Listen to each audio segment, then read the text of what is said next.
বিরতির পর স্বাগত। বন্যা পরবর্তী পরিস্থিতিতে সাধারণ মানুষের পাশে, বিশেষ করে যারা এই বন্যায় সব থেকে বেশি ক্ষতিগ্রস্ত হয়েছে, তাদের পাশে দাঁড়িয়েছে বিভিন্ন সংস্থা, বিভিন্ন সংগঠন, বিভিন্ন রাজনৈতিক দলের নেতৃত্বরা।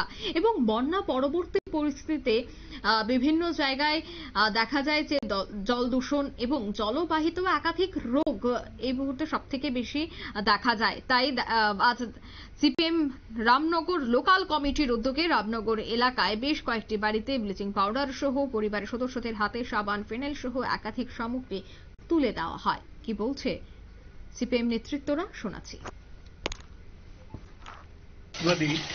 সদর বিভাগীয় কমিটি পশ্চিম জেলা কমিটি সাহায্য করেছে। তারা যৌথভাবে এই এলাকার মানুষের জন্য সামান্য কিছু রিলিফ বলতে অন্য কিছু না, সাবান, তার ফিনাইল এবং ব্লিচিং পাউডার ছড়িয়ে দেওয়া। কারণ বন্যা তো হয়ে গেছে, কারণ বন্যার পরবর্তী মানুষ নানা রোগে আক্রান্ত হচ্ছে। এটা হাত থেকে মানুষকে রক্ষা করতে হবে, এটা মাথায় রেখেই এই সিদ্ধান্ত নিয়ে বাড়ি বাড়ি তারা দিয়েছেন। আমাদের সময় ডাক্তার ইন্দ্রজিৎ পাল ছিলেন, উনি অনেকগুলো রুগীকে দেখেছেন, চিকিৎসা করেছেন এবং তাদেরকে সবটা না হলেও অধিকাংশ ওষুধ উনি নিজেই ব্যবস্থা করে দিয়েছেন। আমাদের দিক থেকেও সাহায্য আমরা করেছি যতদূর সম্ভব। এটা যদিও একটা বিরাট কিছু না, কিন্তু আমরা মানুষের পাশে আছি এবং সেখানে এই বার্তাটা দেওয়ার জন্য এটা চলবে, এই কর্মসূচি আমাদের চলবে।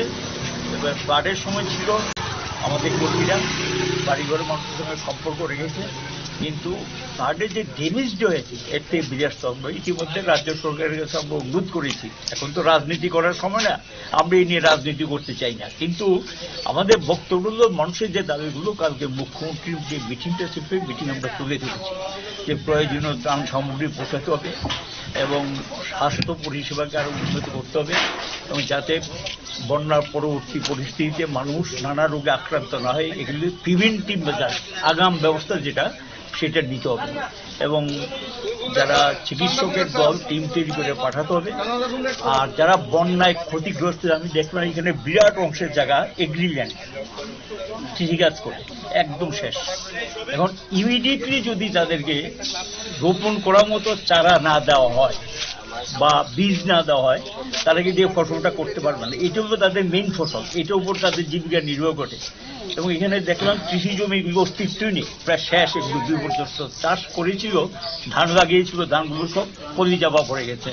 মানুষ বলছে যে এটা একটু আপনারা দেখুন। আমরা সরকারের কাছে কালকে আপনারা শুনলেন সিপিএম নেতা মানিক দের বক্তব্য। তিনি সরকারের কাছেও আবেদন রেখেছেন যে বন্যা পরবর্তী পরিস্থিতিতে কৃষক থেকে শুরু করে সাধারণ মানুষের পাশে যেন রাজ্য সরকার এসে দাঁড়ায় এবং তাদেরকে যেন আর্থিক সহায়তা প্রদান করা হয়।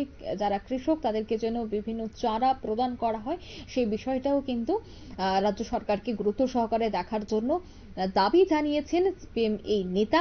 আজ দেখা গেছে অন্যান্য দিনের মতো এই ভয়াবহ প্রাকৃতিক দুর্যোগ এবং বন্যায় ক্ষতিগ্রস্ত সাধারণ মানুষকে ব্লিচিং পাউডার থেকে শুরু করে পরিবারের সদস্যদের হাতে ফিনাইল সহ একাধিক সামগ্রী তুলে দিয়েছেন সিপিআইএম এর নেতৃত্বরা। নিয়ে নিচ্ছে ছোট্ট একটি বিজ্ঞাপন বিরতি, সঙ্গে থাকুন।